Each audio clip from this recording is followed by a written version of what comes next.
Assalamualaikum warahmatullahi wabarakatuh.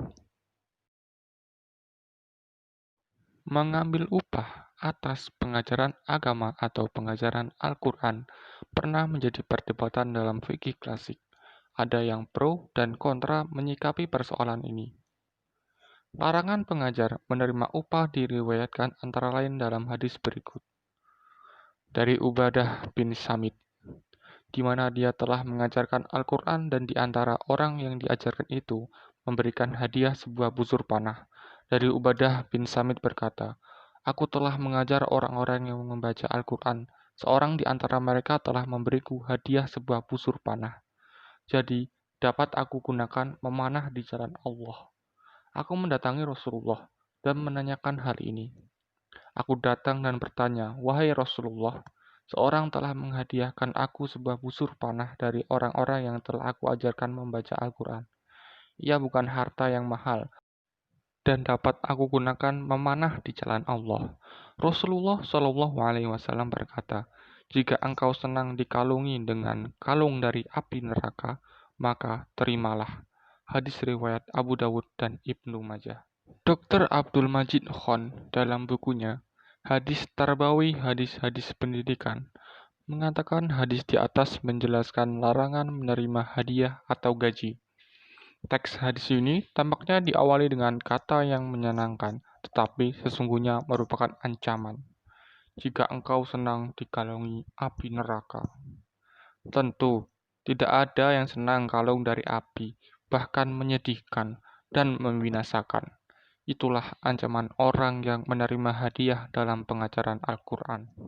Namun, menurut kitab Aun al-Mabud Syarah Sunan Abi Dawud disebutkan, Imam Al-Khattabi menyatakan para ulama berbeda pendapat dalam memahami hadis di atas.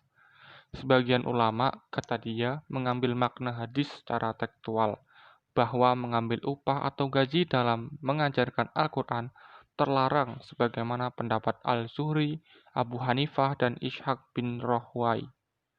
Sebagian mereka berpendapat tidak apa menerima upah atau gaji dalam pengajaran Al-Quran selagi tidak dipersyaratkan. Artinya, kehendak santri atau murid yang diajarkan. Pendapat ini menurut pendapat Al-Hasan, Al-Bashri, Ibnu Sirin, dan Asy-Sya'bi. Sedangkan sebagian lain berpendapat boleh menerima upah atau gaji dalam pengajuan, sebagaimana pendapat Imam Malik, Apo, Syafi'i, dan Saur. Para ulama yang berpendapat memperbolehkan pengambilan upah dari pengajaran Al-Quran mengambil dasar hadis riwayat Bukhari dan Muslim sebagai berikut. Dari Ibnu Abbas radhiyallahu anhuma bahwa sekelompok dari para sahabat Nabi Shallallahu Alaihi Wasallam melewati perkampungan yang terkena sengatan.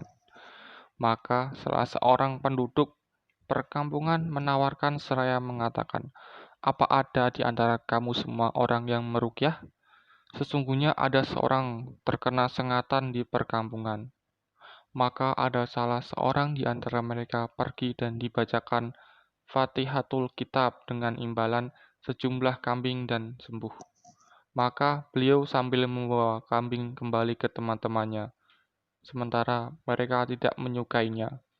Seraya mengatakan, "Apakah kamu mengambil upah dari kitabullah?"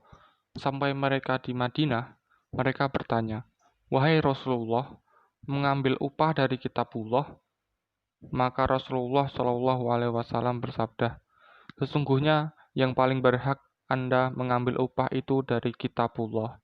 Hadis riwayat Bukhari dan Muslim dari hadis Abu Sa'id Al-Khudri. Imam Nawawi rahimahullah mengatakan dalam menjelaskan hadis ini jelas diperbolehkan mengambil upah atas ruqyah dengan Al-Fatihah dan zikir, dan itu halal, tidak makruh di dalamnya.